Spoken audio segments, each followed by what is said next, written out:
Hey, there's Don Lockwood!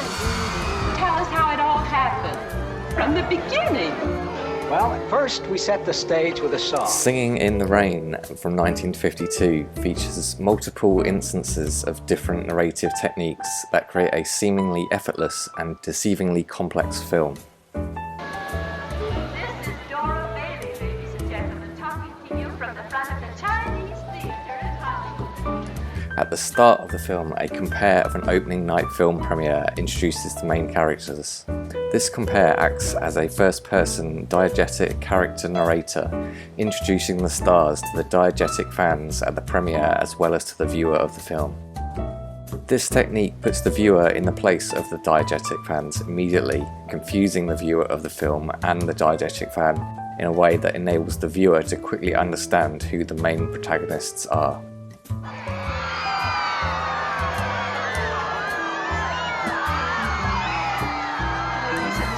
The range of the storytelling in this initial sequence is therefore restricted in that the viewer is only privy to as much narration as the diegetic fans, which helps to seamlessly enable immersion of the viewer. This restricted narration carries through to the depth of the storytelling in that the viewer is initially subjected to only objective narration, whereby we only observe characters from the outside. Part of this opening sequence, however, breaks from this narrative technique as the character played by Gene Kelly, Don, gives a description of his background, which we learn via an unrestricted, mentally subjective flashback to be an embellished version of his character's backstory that appears more glamorous than it really is.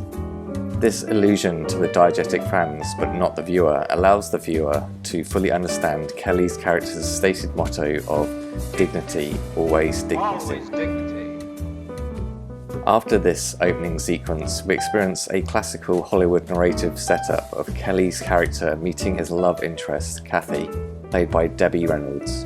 This structure of linear progression continues up until 20 minutes into the film, where the viewer is then introduced to the first of many musical numbers that pepper the film. All I do is dream of you the whole night through. With the dawn I still go on dreaming of you. You're every thought, you're everything, you're every song I hear. This helps to orientate the viewer, who may be wary of the relatively unusual genre of the musical, and is backed up by the use of well-known songs that the audience of the time of its release would recognise from other films they may have seen in the years prior.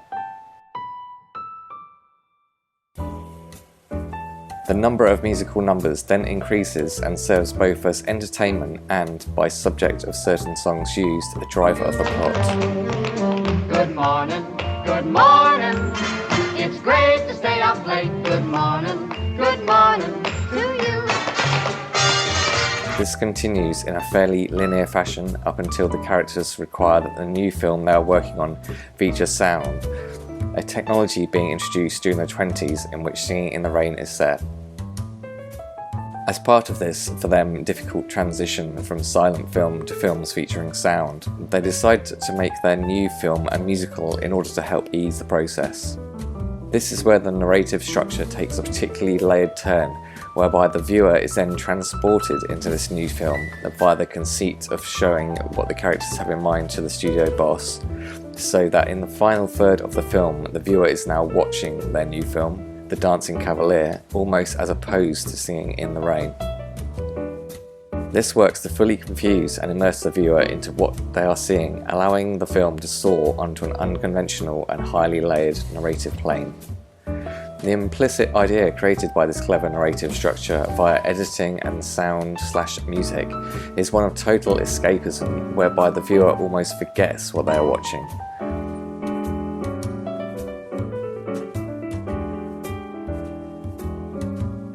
Given the end of the truly horrific events of World War II only 7 years previous to its release, this creates a true fantasy world that allows the viewer to detach themselves completely from the horror of the recent past and the post-war period now being experienced by them.